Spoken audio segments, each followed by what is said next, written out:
এই ছেলে, তোমার মা যে ছোট ব্লাউজ পরে আছে, পেটের নিচের দিক দেখা যাচ্ছে, এটা উলঙ্গ নয়? ব্লাউজের হাত আছে এই পর্যন্ত, তো বাকি কবজি পর্যন্ত এটা কি ফাঁকা নয়? তো এটাই তো উলঙ্গ।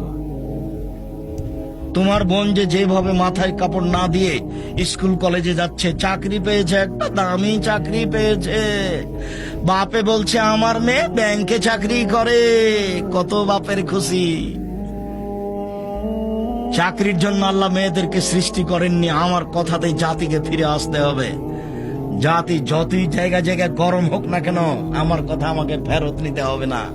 মহিলাদেরকে সৃষ্টি করা হয়েছে ছেলে মেয়ে লালন পালনের জন্য এবং স্বামীর সেবার জন্য, স্বামীকে তৃপ্তি শান্তি দেওয়ার জন্য। আমি বলিনি এ কথা, আল্লাহ বলেছে। যার জন্য আমি বলেছি কোন সময় বউকে মারবেন না। এত তৃপ্তির জিনিসকে মারবেন কেন আপনি? আচ্ছা, ভুল হয়েছে হয়েছে, লবণ বেশি হয়েছে হয়েছে, আপনি কেন মারবেন? মারবেন না।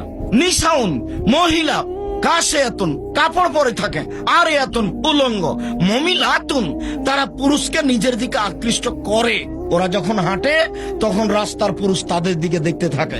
মায়েলাতুন, তারা নিজেরও আকৃষ্ট হয়।